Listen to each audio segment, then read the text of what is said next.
आप सभी great leaders को नमस्कार। आज आपसे बात करने वाले हैं द पावर ऑफ सिस्टम के बारे में। किसी भी प्लेटफॉर्म पर सिस्टम का क्या महत्व होता है, सिस्टम किस तरह काम करता है और ख़ास तौर पर हमारे बिजनेस में सिस्टम का क्या रोल है और इसकी मदद से किस तरह से काम को आसान बनाया जा सकता है, इसके बारे में मैं आपसे आज बात करने वाला हूँ। हजारों सालों की रिसर्च बताती है कि इंसान ने जब जब सिस्टम से काम किया, सिस्टम को अपने अनुकूल बनाया, तो उसने तब तब तरक्की की सीढ़ियाँ चढ़ी और अपने लिए हर प्लेटफॉर्म पर, हर स्टेप पर, हर जगह सिस्टम एक क्रिएट कर लिया और अपने जीवन को 21वीं सदी में ला करके आज टॉप पे खड़ा कर दिया। बोला भी जाता है कि हाथों से पहले अपने दिमाग को ताकतवर बनाइए, क्योंकि यदि आपके पास स्वस्थ और तंदुरुस्त दिमाग होगा,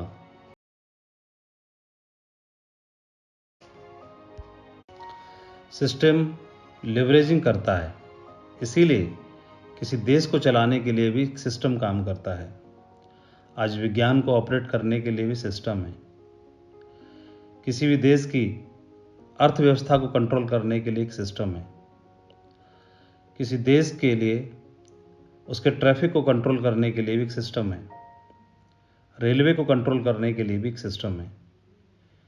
किसी भी लेवल की एजुकेशन को सिस्टम से बांध दिया है। सिस्टम हर प्रोफेशन के लिए है, हर बिजनेस के लिए है और पूरी दुनिया में इस सिस्टम को डेवलप किया गया है। उदाहरण के लिए मात्र 13 सालों में मैकडोनल्ड ने एक रेस्टोरेंट के लिए चेन की स्थापना की और मात्र 13 सालों में 118 देशों में 38,695 रेस्टोरेंट स्थापित कर दिए। 7 करोड़ से ज़्यादा ग्राहक तैयार कर लिए। 30 लाख से ज़्यादा तो अकेले ब्रिटेन में हैं। ये किस दम पर हुआ?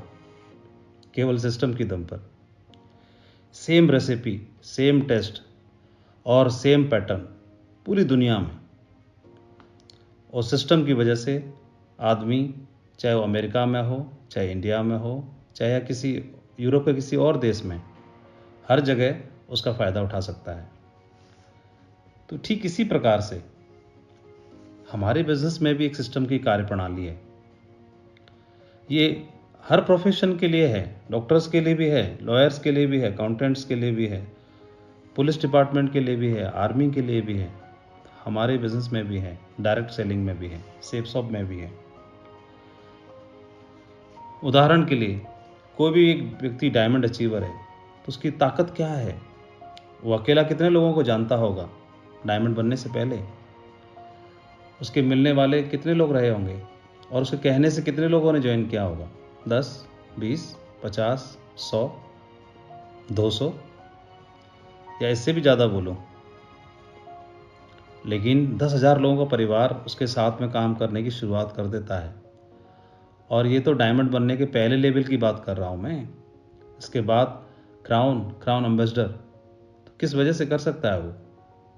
क्या अकेला, या ज़्यादा अच्छे संबंध बना करके, या बढ़िया लीडर हो तो, या ज़्यादा कुशल वक्ता हो तो? क्या संभव है? नहीं। लेकिन एक सिस्टम के दम पर वो लाखों लोगों का परिवार बना करके खड़ा कर सकता है। ये सिस्टम की पावर है। लेकिन एक मेजर इश्यू है, हमारे बिजनेस में अलग अलग बैकग्राउंड से लोग आते हैं, और कोई आर्मी से, कोई पुलिस डिपार्टमेंट से, कोई स्टूडेंट, कोई टीचर, कोई बिजनेसमैन, कोई शॉपकीपर, कोई हाउसवाइफ। तो उन्होंने जहाँ पर पिछला काम किया होता है, तो उनके प्रोफेशन में, उनके धंधे में कोई ना कोई सिस्टम की कार्यप्रणाली काम कर रही होती है। उनको उसकी समझ, उसकी ट्रेनिंग, उसके अनुभव होते हैं, और जब वो इस बिज़नेस में आते हैं, इस बिज़नेस को करने की शुरुआत करते हैं, तो जो उन्होंने पिछले अनुभव ले रखे हैं, पिछले बैकग्राउंड से जो सीख रखा है, वो उनके दिमाग में रहता है। वही सफलता के पुराने तरीके, काम करने के तरीके, उन्हीं को फिर यहाँ पर भी आजमाना चाहते हैं और ये लोग निराश हो जाते हैं। सफलता इनके हाथ लगती नहीं है और ऐसे लोगों की संख्या इस बिज़नेस में सबसे ज़्यादा होती है और अधिकांश लोग इस बिज़नेस को क्विट कर देते हैं। इस इंडस्ट्री के लेकर के, इस बिज़नेस को लेकर के उनके मन में ख्याल नेगेटिव हो जाते हैं, क्योंकि एग्जिट होने में, क्विट करने में कोई फीस तो लगती नहीं। इस बिज़नेस में ना तो एंट्री में कोई फीस है, ना एग्जिट होने के लिए। हाँ, यदि वो अपने आप को इस बिज़नेस के हिसाब से, यहाँ की कार्यप्रणाली के हिसाब से, यहाँ के सिस्टम को समझने के लिए अपने आप को तैयार कर लेते हैं, अपने आप को राजी कर लेते हैं, तो देखते हैं ये उनके लिए डायरेक्ट सेलिंग बिज़नेस दुनिया का सबसे आसान और तरक्की दिलाने वाला और सबसे टॉप रिवार्ड देने वाला बिज़नेस बन जाता है। एक उदाहरण से बताना चाहूँगा। एक म्यूजिक टीचर थे, बहुत ही फेमस थे, बुद्धिमान भी थे, उनकी बुद्धिमानी के लिए भी और उनकी संगीत कला के लिए बहुत फेमस थे। एक दिन तकरीबन 40 साल की उम्र रही होगी, एक व्यक्ति उनके पास आता है और संगीत सीखने की, संगीत में माहिर होने की इच्छा जाहिर करता है। म्यूजिक टीचर ने उनसे पूछा, क्या आपने पहले भी कुछ संगीत सीख रखा है? तो उन्होंने बताया कि जी हाँ, मैंने 4-5 साल सीखा है और 1-2 स्टेज शो में भी मैंने परफॉर्म किया है। मैं म्यूजिक में महारत हासिल करना चाहता हूँ, म्यूजिक टीचर बनना चाहता हूँ, एक्सपर्ट बनना चाहता हूँ और मैं आपसे ये शिक्षा लेना चाहता हूँ। तो कितना वक्त लगेगा और कितना पैसा लगेगा? तो उस म्यूजिक टीचर ने उनको बताया कि आपको 3 साल का वक्त लगेगा और 80,000 रुपया लगेगा।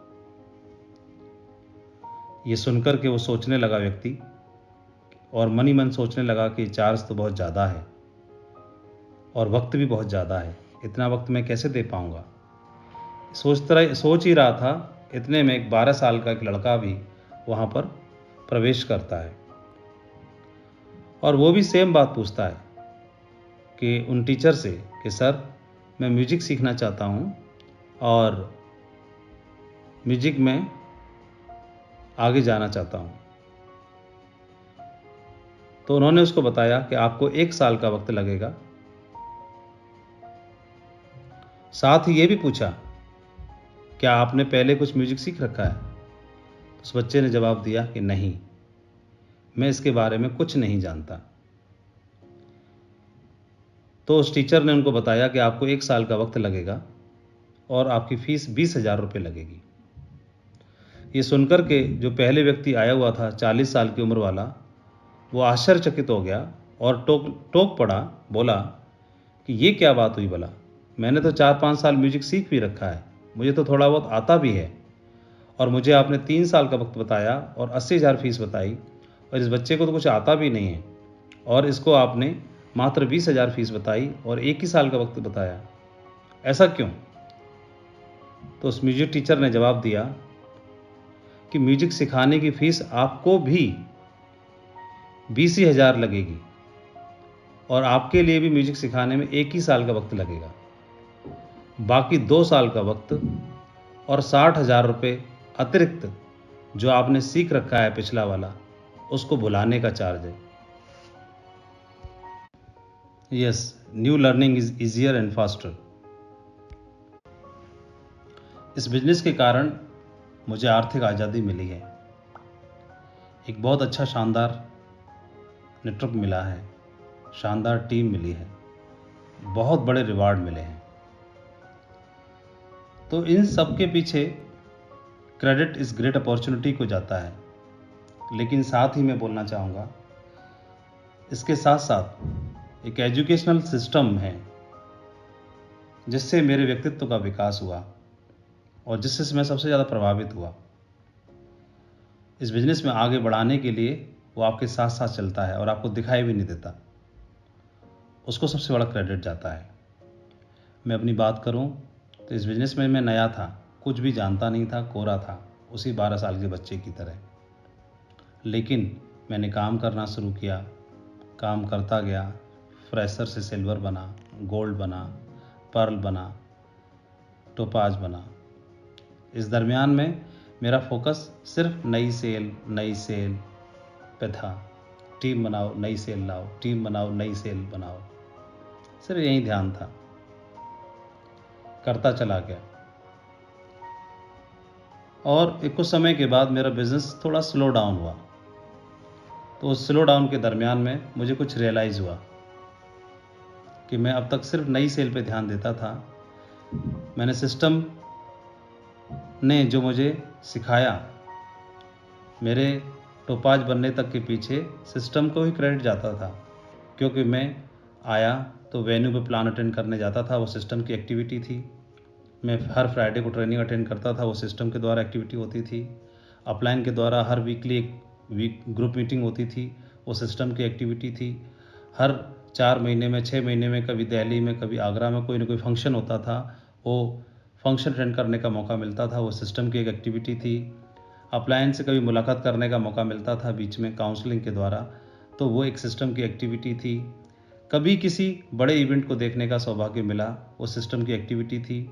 सिस्टम से टूल्स मिलते थे, उस समय पर ऑडियो कैसेट अपलाइन के द्वारा मिलती थी, कोई ब्रोशर मिलता था, प्लान फोल्डर मिलता था, और प्लान की तैयारी करने के लिए ऑडियो कैसेट मिलती थी, ब्रोशर मिलते थे, प्रोडक्ट मैनुअल मिलते थे, वो सब सिस्टम की एक्टिविटी थी। दिशा वर्कशॉप में जाने का मौका मिला, वो सिस्टम की एक्टिविटी थी। कोर ट्रेनिंग अटेंड करने का मौका मिला, वो सिस्टम की एक्टिविटी थी। सक्सेस प्रीव्यू सेमिनार फंक्शन देखने का मौका मिला, business building seminar training attend करने का मौका मिला। तो ये सारी चीज़ें, FIM के बारे में समझा, ये सारी चीज़ें सिस्टम की एक्टिविटी थी, और इन्हीं के दम पर मैं fresher, silver, gold, pearl, topaz तक बन गया। और मुझे आभास भी नहीं हुआ कि ये सफलता किस वजह से हो रही है, किसके कारण हो रही है। तो मैं उस सिस्टम के एक प्रोसेस में था और मेरे साथ में बिजनेस होता चला गया। इस दरमियान में सिस्टम एक बात और बताता था, 4 बेसिक स्टेप के अलावा आगे के 4 और स्टेप बताते थे, वो टीम को बनाने के अलावा टीम को आगे लीड करने के लिए LDP के माध्यम से, कि लीडर्स डेवलपमेंट पे फोकस करना है। वहाँ मेरा ध्यान नहीं था। तो जब बिज़नेस स्लो डाउन हुआ तो मुझे रियलाइज़ हुआ तो हमने फिर लीडर्स डेवलपमेंट पे फोकस किया। एक बार मुझे काउंसलिंग में जाने का सौभाग्य मिला, तो ग्रेट मेंटर के द्वारा, नरसिंह ग्रेवाल जी के द्वारा। तो वहाँ पर मुझे जानने का मौका मिला कि कोई भी डॉक्टर ब्लड रिपोर्ट देख करके और वो अंदाज़ा लगा लेता है कि पेशेंट को क्या प्रॉब्लम है, उसके आधार पर वो सजेस्ट करता है।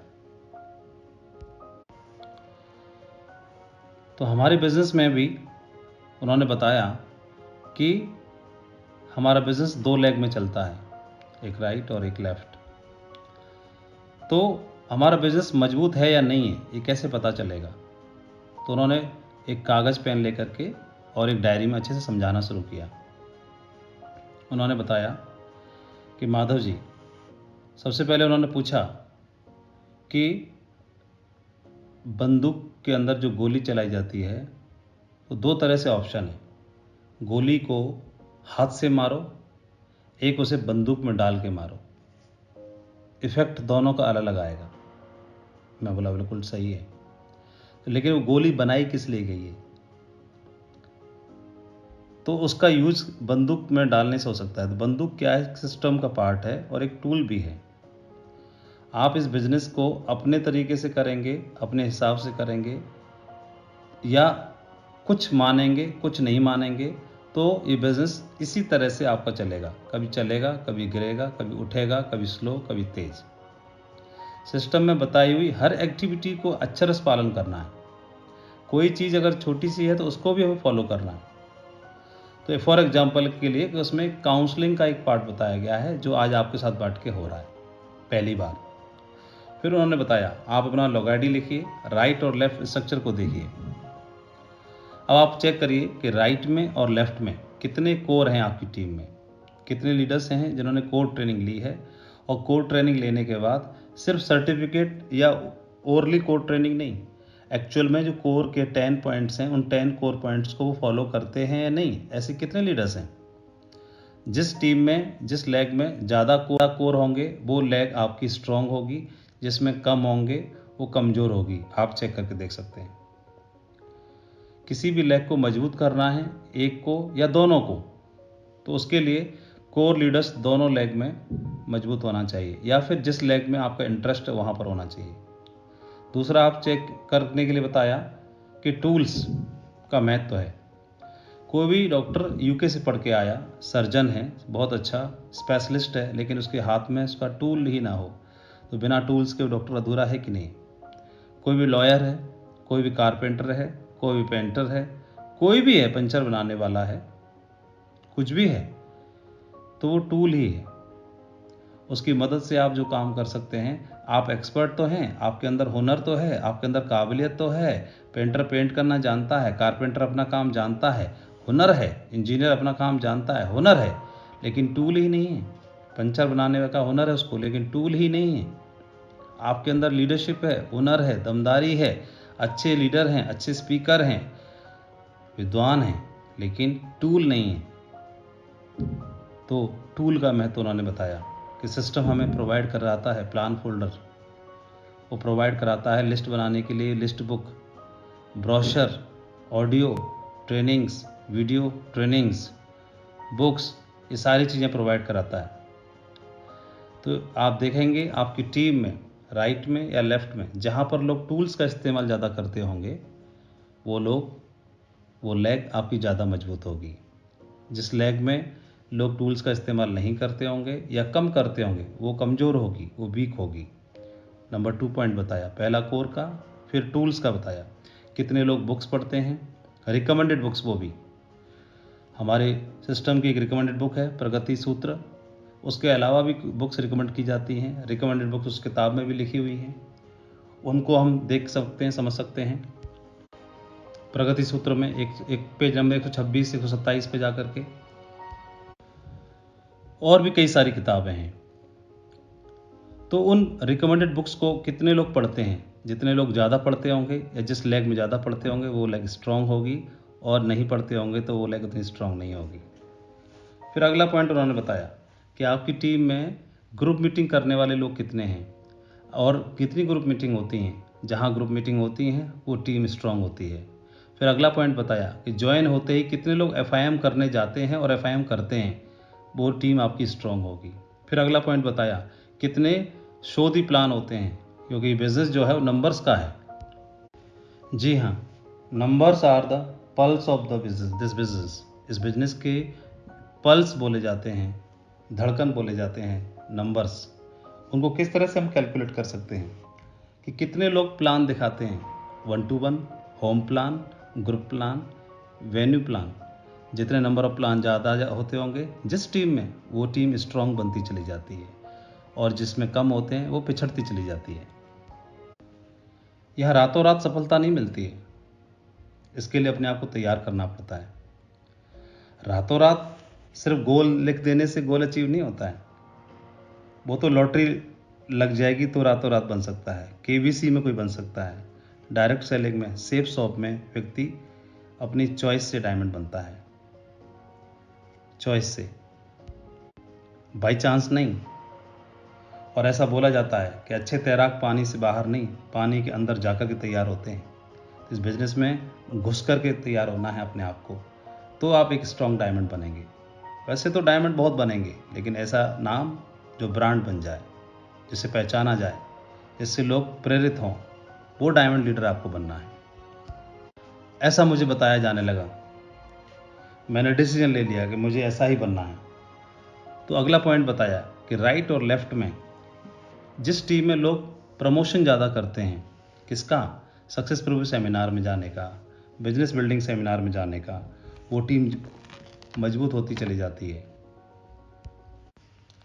और जहाँ पर प्रमोशन में कंजूसी करते हैं वो पिछड़ती चली जाती है।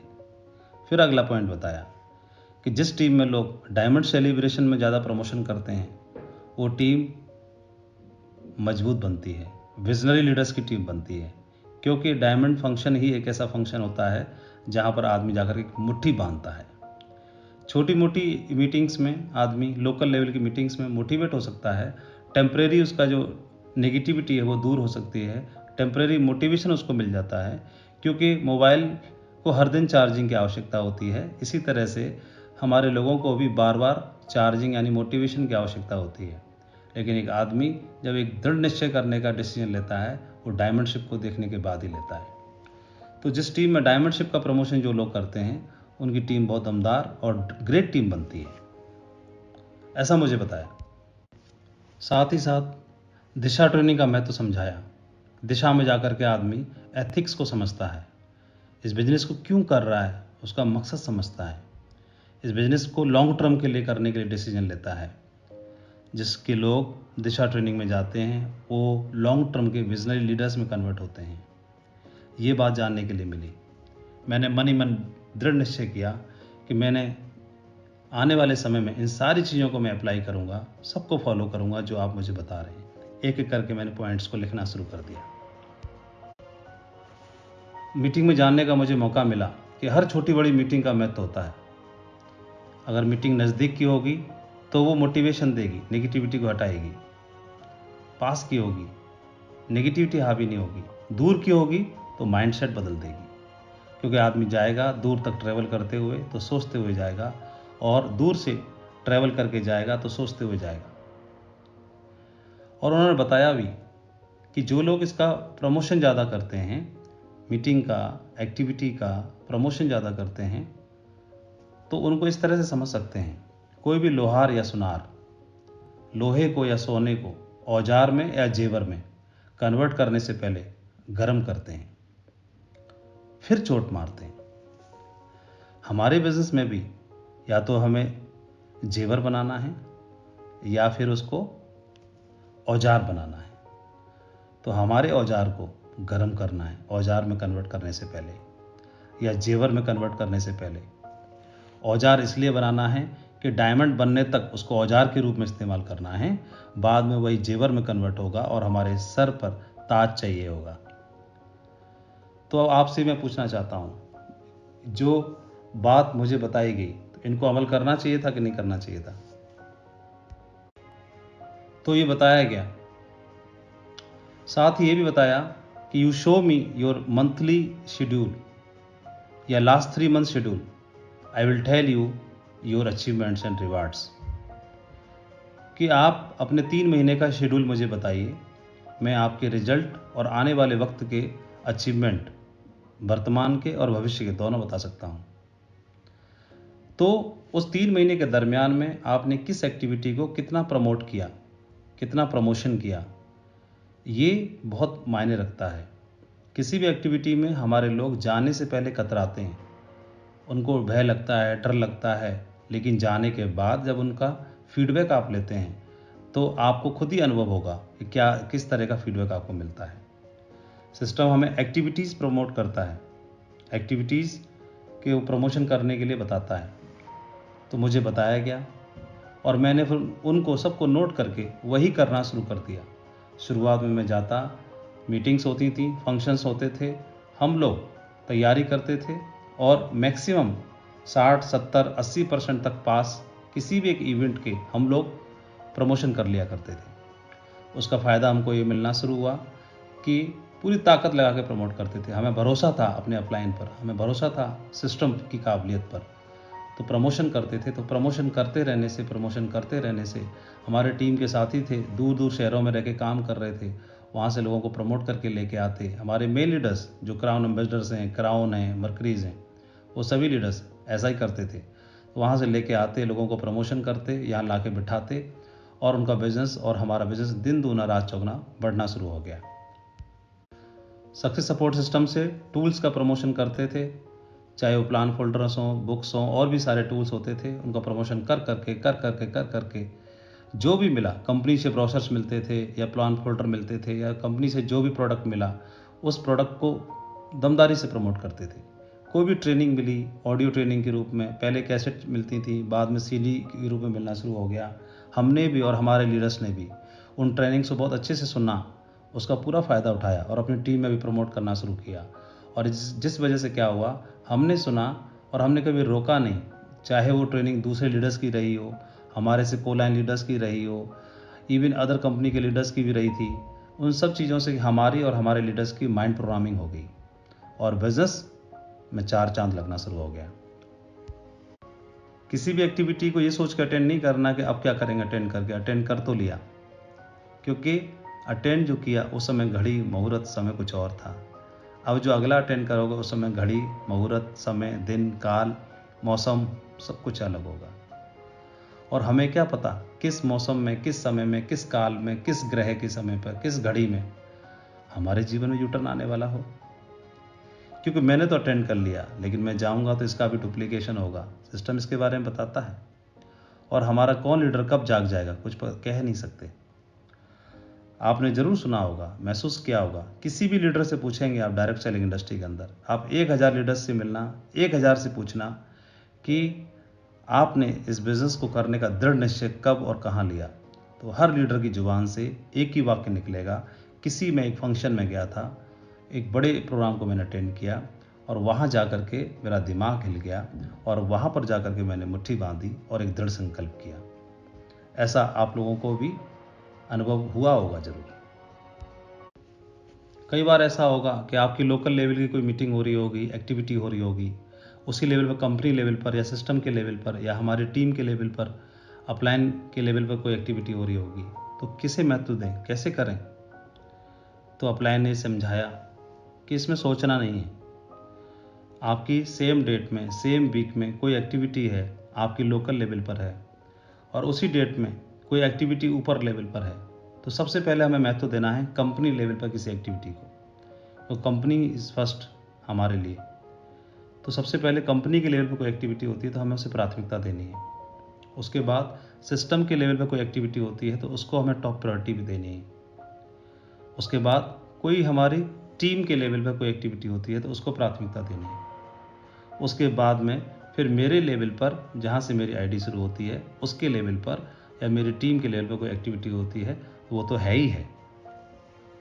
जो भी टॉप करना चाहते हैं उनके लिए यही सीक्रेट है, यही मंत्र है कि दमदारी से प्रमोशन करना है। कितना करना है? दूसरों से एक ज़्यादा, दूसरों से एक ज़्यादा। एक जंगल में 2 दोस्त ट्रैवल कर रहे थे, होके जा रहे थे, शेर की आवाज़ सुनाई दी। उनमें से एक क्या करने लगा, अपने जूते के फीते टाइट करने लगा। दूसरा बोला, जूते के फीते तो ऐसे बांध रहे हो जैसे शेर से आगे दौड़ोगे। दोस्त बोला, शेर से आगे नहीं दौड़ूंगा, तुमसे 2 कदम आगे दौड़ूंगा, इसलिए जूते टाइट कर रहा हूँ। इस बिजनेस में आपको भी दूसरों से 1 कदम आगे दौड़ना है, शेर से आगे नहीं। तो इसके लिए क्या करना है, कितना प्रमोशन करना है? दूसरों से एक ज़्यादा और एक बार और ज़्यादा। सिस्टम हमको बतलाता है सफलता के 8 स्टेप के बारे में, 10 कोर स्टेप के बारे में, 3 कार्डिनल रूल के बारे में, 3 पावर्स के बारे में, FIM के बारे में, ग्रुप मीटिंग के बारे में, सक्सेस प्रीव्यू सेमिनार के बारे में, बिजनेस बिल्डिंग सेमिनार के बारे में, डायमंड सेलिब्रेशन के बारे में, लीडरशिप डेवलपमेंट प्रोग्राम के बारे में। इन एक्टिविटियों को मैंने अटेंड किया, मेरी टीम ने अटेंड किया, लीडर्स ने अटेंड किया और महज कुछ ही दिन के वक्त में आप देख सकते हैं कि एक टॉप टीम ईश्वर की कृपा से, इस डिवाइन पावर की कृपा से और सिस्टम का सहयोग लेने की वजह से आज हमारी बन पाई है। कहते हैं कि अंडे को बाहर से तोड़ें तो आमलेट बनता है और जब वो अंदर से स्वतः ही फूटता है, टूटता है, तो एक जीवन का उदय होता है। कैसे? हम सभी जानते हैं कि एक बीज के अंदर एक फलदार वृक्ष छिपा होता है, लेकिन फलदार वृक्ष निकलेगा कैसे? अगर उसी बीज को मुट्ठी में रख लें तो, पॉकेट में डाल के रखें तो, अलमारी में रख दें तो, लॉकर में रख दें तो कब उगेगा? हम सब जानते हैं कि एक पत्थर के अंदर एक खूबसूरत मूर्ति वास करती है, लेकिन पत्थर ऐसे ही पड़ा रहे तो क्या वो मूर्ति निकलेगी? एक राजा के 3 पुत्र थे और राजा तीनों पुत्रों का ज्ञान चेक करने के लिए इस मकसद से क्या हुआ, एक तीर्थ यात्रा पर जाने लगा और तीनों पुत्रों को कुछ फूलों के बीज थमाए और बोला कि मेरे लौटने तक ये सारे के सारे बीज मुझे सुरक्षित चाहिए वापस। ऐसा बोल करके राजा तीर्थ यात्रा पर चले गए। तीनों पुत्रों में से एक पुत्र ने दिमाग लगाया कि ऐसा करता हूँ, तिजोरी में संभाल के रख देता हूँ, वापस लौटने पे पिताजी को संभाल के दे दूंगा, क्योंकि तिजोरी ही एक ऐसी जगह है जहाँ से चोरी नहीं हो सकते और कोई इनको खा भी नहीं पाएगा, कोई चूहा, गिलहरी या कुछ और। पहले ने तिजोरी में बंद कर दिए। दूसरे ने सोचा कि मैं इनको क्या करूं, कहाँ रखूं, कहीं भी रखूंगा तो कोई ख़राब कर देगा, जानवर खा जाएगा, कुछ खराब हो जाएंगे, सड़ जाएंगे, गल जाएंगे। ऐसा करता हूं, इनको बेच देता हूं। जब पिताजी आएंगे तो बेचने के बाद जो पैसे मिलेंगे उन्हीं पैसों से खरीद के ले आऊँगा, दे दूंगा। बीज तो बीज ही होते हैं, एक जैसे होते हैं, पिताजी को क्या पता चला। उसने ऐसा कर लिया, जाकर के बाजार में बीज बेच दिए। तीसरे ने महल के पीछे जाकर के उन बीजों को जमीन में बो दिया और उनका ध्यान रखने लगा, माली बन गया। कुछ महीनों के बाद पिता लौट के आए। पहले पुत्र से पूछा, हाँ भाई? तो उसने तिजोरी खोल के दिखाई, बीज सड़ गए थे, गंध आने लगी थी। पिता बोले, तुमने तो बीजों को सड़ा दिया, और वो मुंह नीचा करके खड़ा हो गया। दूसरा बाजार जाने लगा, पिताजी मैं अभी जाता हूँ, मैंने बीज बेच दिए थे, उनके बदले लेके आता हूँ, बीज तो बीज ही होते हैं। पिता ने बोला कि नहीं, उन बीजों को ईश्वर का आशीर्वाद मिला हुआ था, मुझे तो वही बीज चाहिए थे, दूसरे नहीं। फिर तीसरे से पूछा, हाँ बताओ कहाँ है बीज? तो तीसरा बोला कि पिताजी चलो मैं दिखाता हूँ, और उन बीजों से एक बहुत ही सुंदर बगीचा तैयार हो गया था। वहाँ ले जाके उसने दिखाया, पिताजी प्रसन्न हो गए, खुश हो गए, और उसने बोला कि मुझे राजा नहीं, माली बनना है। जी हाँ, ये उदाहरण हमको बताता है कि सिस्टम हमको जिम्मेदारी देता है। सिस्टम क्या? सिस्टम के जो स्वरूप बताए ये तो है ही। सिस्टम का एक और सबसे महत्वपूर्ण हिस्सा, सबसे महत्वपूर्ण अभिन्न हिस्सा होता है, सबसे मजबूत पिलर होता है सिस्टम का, वो होता है हमारा अपलाइन। जी हाँ, वो भी सिस्टम का एक महत्वपूर्ण हिस्सा है। अपलाइन इज लाइफ लाइन, उनको लाइफ लाइन भी बोला गया है, मदर लाइन भी बोला गया है। तो जब भी कोई जिम्मेदारी मिले तो राजा यानी अपलाइन के द्वारा हमको, तो हमें इस तरह से उस जिम्मेदारी को संभालना है कि जो जिम्मेदारी मिली उसको कई गुना मल्टीप्लाई कर करके और अपनी अपलाइन का स्वाभिमान बढ़ाना है।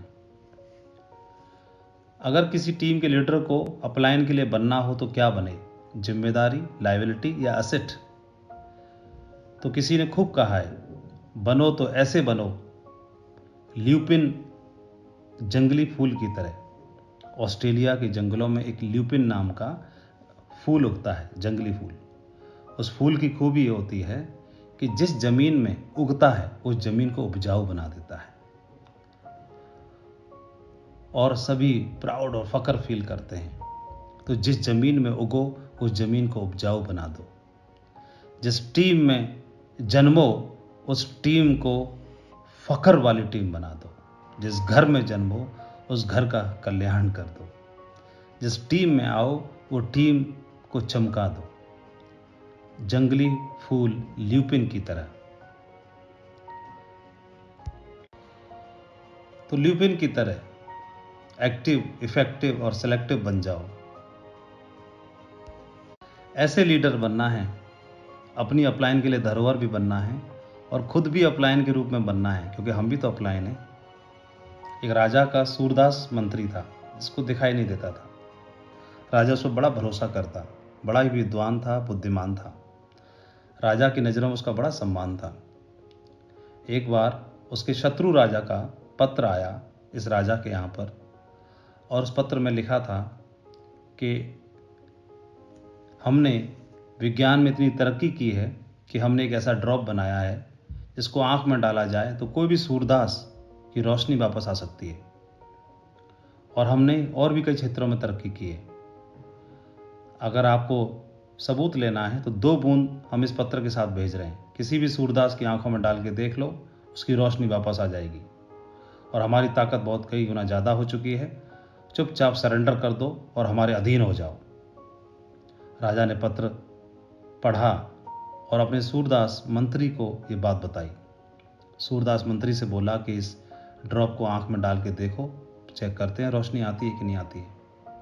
सूरदास मंत्री ने एक ड्रॉप, 2 बूंदें थीं मात्र, एक बूंद अपने एक आंख में डाली और चमत्कार हो गया। सचमुच में उसकी एक आंख की रोशनी वापस आ गई। और दूसरी बूंद के लिए राजा बोलने ही वाला था कि इसको दूसरी आंख में डालो, तो इतना बोल पाता उससे पहले मंत्री ने वो दूसरी बूंद अपनी मुंह में डाल ली।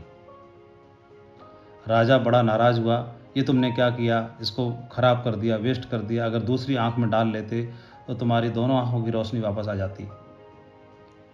तो मंत्री बोला, चिंता करने की आवश्यकता नहीं है महाराज, इस दूसरी बूंद को मैंने अपनी जिह्वा पर डाला, मैंने चख लिया है और मुझे अंदाज़ा लग गया है कि इसको बनाने में किन किन चीज़ों का इस्तेमाल किया गया है। आप मैं जो बोलता हूँ वो आप सब सामान मंगवाओ और ये ड्रॉप को मैं खुद ही बनवाता हूँ, और इसको बनवाने के बाद पूरे राज्य के जितने भी सूरदास हैं सबकी आंखों की रोशनी वापस लेके आएंगे हम। ये सुनकर के राजा बड़ा प्रसन्न हुआ। और शत्रु राजा का क्या करना है? तो शत्रु राजा के लिए मंत्री ने बोला कि आप पत्र लिखवा के भेज दो कि तुमने तो 2 ही बूंद मात्र भिजवाई थी, और हम चाहें और तुम चाहो तो हम तुम्हारे लिए कई ड्राम भरवा के भिजवा सकते हैं। ऐसी ड्रॉप का आविष्कार तो हम सालों पहले कर चुके हैं, तो हम शांति में विश्वास रखते हैं, इसलिए तुम भी मत लड़ो और हम भी नहीं लड़ते हैं। तो इस तरह के लीडर होते हैं जो अपने लिए न सोचते बल्कि दूसरों के लिए भी सोचते हैं। वो मंत्री चाहता तो अपनी दोनों आंखों की रोशनी वापस ले सकता था, लेकिन उसने प्रजा का ख्याल रखा, बाकी लोगों के लिए भी सोचा। इस तरह के ग्रेट विजनरी लीडर्स बन जाते हैं। कुछ लीडर्स जो सिस्टम का, अपॉर्चुनिटी का, कंपनी का, ऑर्गेनाइजेशन का, अपनी अपलाइन का नाम रोशन करते हैं, लेकिन कुछ गधे के गधे ही रहते हैं। एक व्यापारी था जो गधों के पास ऊपर नमक का व्यापार करता था। गांव से नमक लेके जाता और नदी के रास्ते होते हुए नदी पार करनी पड़ती थी। उस नमक को गधों के ऊपर डाल देता, कंधे पर, पीठ पर, और शहर में जाके बेचता था। ऐसे कई गधे थे उसके पास। एक बार क्या हुआ, गलती से एक गधा था, उसका पैर फिसल गया और पानी में चला गया। तो नमक के बोरे होते थे, पानी में जाने से, भीगने से उस नमक काफ़ी घुल गया, और जब तक बाहर निकला तो उसे महसूस हुआ कि कुछ वजन कम हो गया है। अब तो उसको लत लग गई। हर बार बार बार वो क्या करता, पानी में भीग जाता और अपना वजन कम करने के मकसद से। व्यापारी को भनक लग गई। इस बार उसने सबक सिखाने के लिए उसके ऊपर नमक की बजाय सफ़ेद ही था, रुई रख दी, और आदत के अनुसार वो गधा जानबूझ के पानी में गया, और इस बार उसका वजन कम होने की बजाय बढ़ गया। अगले दिन भी ऐसा ही किया। 2-3 दिन करने के बाद इसको आभास हो गया कि पहले हल्का होता था, शायद पानी में कोई गड़बड़ हो गई है। पहले हल्का होता था वजन, अब बढ़ जाता है। उसने पानी में गिरना बंद कर दिया। तो व्यापारी ने उसके ऊपर नमक फिर से लादना शुरू कर दिया। तो कुछ इस तरह के रहते हैं। सम्मान तो हासिल करना चाहते हैं, समृद्धि भी हासिल करना चाहते हैं, इस बिजनेस की हाइट्स भी चाहते हैं, लेकिन उस प्रोसेस में अपने आप को डालना नहीं चाहते। कैसे? एक उदाहरण से समझते हैं। एक पेड़ पर कौवा बैठा रहता। एक खरगोश ने देखा कि वो खाली बैठा रहता है इतनी ऊंचाई पर। कौवे से पूछा, क्या मैं भी तुम्हारी तरह खाली बैठ सकता हूँ? कौवे को क्या था, बोल दिया, बैठ जाओ, मुझे क्या फर्क पड़ता है। उसी पेड़ के नीचे खरगोश आगे बैठ गया, खाली को भी। और एक लोमड़ी ने देखा, आई और ब्रेकफास्ट कर लिया उसका। तो क्या समझ में आया? खाली बैठना है मतलब क्राउन एम्बेसडर की तरह अगर बैठना चाहते हो, देखना चाहते हो, तो पहले ऊंचाई तो प्राप्त कर लो। कोई की तरह खाली बैठना था खरगोश को, तो वो ये तो सोचे कि बैठा कहाँ पर है वो। लोग कॉपी करते हैं डायमंड को, डायमंड की ड्रेस को, डायमंड की लाइफस्टाइल को, डायमंड की स्टैंडर्ड को, वो, और लेकिन डायमंड बनने से पहले उसने क्या क्या किया उसको भी तो कॉपी करना है। और डायमंड छोड़ो, लोग तो क्राउन एम्बेसडर को कॉपी करते हैं। क्या पढ़ते हैं वो? लेकिन ये सोचो ना, जब ज्वाइन थे आपके लेवल पे तब क्या पढ़ते थे, क्या पहनते हैं वो, जब आपके लेवल पे तब क्या पहनते थे, किस में ट्रैवल करते हैं, तब किस में करते थे। कॉपी करना है तो पूरा करना है। पीरू नाम का एक पक्षी था, बैल से बातें कर रहा था।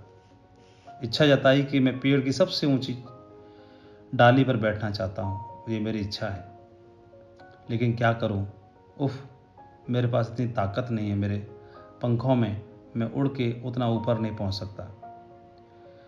बैल मित्र था। बैल ने बोला कि एक काम करो, मेरे गोबर में अनाज के दाने हैं और मैंने सुना है उस अनाज के दानों में बहुत ही पोषक तत्व होते हैं, बहुत ताकत होती है, तुम वहाँ चले, गोबर पे चले जाओ, उससे ताकत मिलेगी, तुम उड़ पाओगे। वो सचमुच में गोबर पे जाके बैठ गया और उसको महसूस हुआ उसकी ताकत थोड़ी बढ़ गई है, तो अगले दिन पहली शाखा पे जाके बैठ गया। अगले दिन गया, दूसरे दिन दूसरी शाखा पे जाके बैठ गया और ऐसे 15 दिन के प्रयास के बाद वो सबसे ऊंची शाखा पे जाके बैठ गया। और जिस दिन सबसे ऊंची शाखा पे बैठा था, किसान ने उसको देख लिया, गोली मारी और भून के खा गया। तो इससे क्या समझ में आता है कि निम्न स्तर की चीजें ऊंचाई पर पहुंचा तो देंगी, लेकिन हमेशा बिठा के नहीं रख सकती।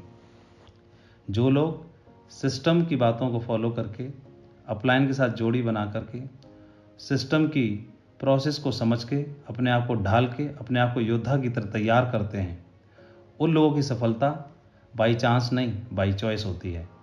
वो डिज़र्व करते हैं हर उस सम्मान के लिए, वो डिज़र्व करते हैं हर उस अचीवमेंट के लिए जो कोई भी हासिल करना चाहता है। वो डिज़र्व करते हैं हर उस प्रीमियम कार के लिए जो लोगों का ड्रीम होता है। वो डिज़र्व करते हैं हर उस ताज के लिए, डायमंड से लेकर क्राउन एम्बेसडर तक का, जिसके लिए हर कोई सपना देखता है। वो डिज़र्व करते हैं लंदन से लेके, अमेरिका से लेके, वर्ल्ड टूर से लेके, स्टार क्रूज की ट्रिप तक, जिसके लिए हर कोई सपना देखता है। तो वो हर चीज़ के लिए डिज़र्व करते हैं। डायमंड की पहचान होती है उसका कलर, उसकी क्लैरिटी, उसकी कटिंग और उसके कैरेट। जो हीरा होता है, डायमंड होता है, उसकी पहचान होती है कलर, क्लैरिटी, कटिंग और कैरेट, 4 सी। और यही शेप्स ऑफ के डायमंड की पहचान होती है सी, उसकी भी 4 सी होती हैं, करेज, क्रेडिटिबिलिटी, करंट और चैरिटी। साहस, विश्वसनीयता, प्रवाह और उदारता। ये लोग इतिहास का हिस्सा नहीं बनते, स्वयं इतिहास रचते हैं, इतिहास बनाते हैं। इस बिजनेस में डायमंड बनते हैं, रोल मॉडल बनते हैं, दूसरों के लिए इंस्पिरेशन बनते हैं और पुण्य कमाते हैं। अपने परिवार की आर्थिक स्थिति को सुधारने के लिए आते हैं, सम्मान के लिए आते हैं, अपने जिंदगी को खुल के जीने के लिए आते हैं। लेकिन सचमुच में वो क्या करते हैं, वो दूसरों की ज़िंदगी को आगे बढ़ाने के लिए भी कंट्रीब्यूट कर देते हैं। ऐसे हजारों उदाहरण हैं जो आज इंस्पिरेशन बने हुए हैं हमारे ही बिजनेस में, इसी डायरेक्ट सेलिंग बिजनेस में। हमारे ग्रेट मेंटर से लेकर के और हमारे टॉप लीडर्स तक। आज इस टीम में, रॉयल ड्रीमर्स टीम में 300 डायमंड्स हैं, एक से एक दमदार, एक से एक वर्ल्ड क्लास टीम के लीडर्स हैं। मुझे बहुत ही प्राउड फील होता है अपने अपलाइनों के साथ काम करते हुए, सिस्टम के साथ में काम करते हुए और मेरे टीम के दमदार लीडर्स के साथ काम करते हुए। किसी भी लीडर के बारे में बात करता हूँ तो मेरे रोम रोम खड़े हो जाते हैं। मेरी टीम के सभी वीनस, सभी मरकरी, सभी डायमंड्स, सभी double diamond, triple diamond, crown ambassadors, even silver से लेके और डायमंड तक सभी लीडर्स एक से एक अद्भुत हैं। प्राउड फील होता है मुझे। तो मैं धन्यवाद देता हूँ उस डिवाइन एनर्जी का और क्रेडिट देता हूँ इस अपॉर्चुनिटी को, सिस्टम को, अपलाइनों को और आप सभी ग्रेट लीडर्स को। ऐसा बोला गया है, every great achiever is inspired by a great mentor. तो किसी ग्रेट मेंटर के साथ में जोड़ी जरूर बनानी है।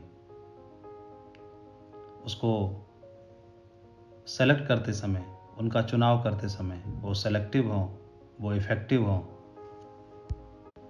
वो एक्टिव हों।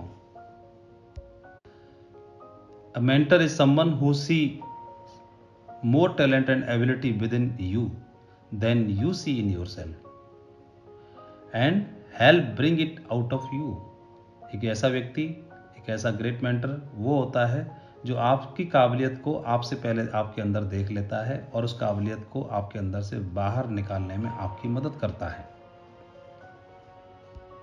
साथियों, मुझे पूरा भरोसा है आप किसी न किसी लीडर के साथ जोड़ी बनाएंगे और जोड़ी बना के काम कर भी रहे हैं। ऊपर भी जोड़ी और नीचे भी जोड़ी, आप एक ब्रिज का काम करना है, तालमेल बना के काम करना है, शानदार बेस्ट अपना देना है, अपना दी बेस्ट देना है। परमात्मा तो अपना दी बेस्ट देगा ही, वो हमारे लिए जो दी बेस्ट होगा वो हमको देगा, हमको अपना दी बेस्ट देना है। सिस्टम के महत्व को समझकर अपनी स्पीड को बढ़ाना है, क्योंकि सिस्टम की स्पीड से यानी एरोप्लेन की वजह से हम 1000 किलोमीटर पर रफ्तार से दौड़ सकते हैं, पर हावर की रफ्तार से। ये सिस्टम भी हमको उसी रफ्तार से दौड़ा सकता है इस बिजनेस के अंदर। मेरी ओर से ढेर सारी शुभकामनाएं उज्जवल भविष्य के लिए। आपके डायमंड शिप से लेकर के क्राउन एम्बेसडर तक के अचीवमेंट्स के लिए मैं आपको ढेर सारी शुभकामनाएं देना चाहता हूं।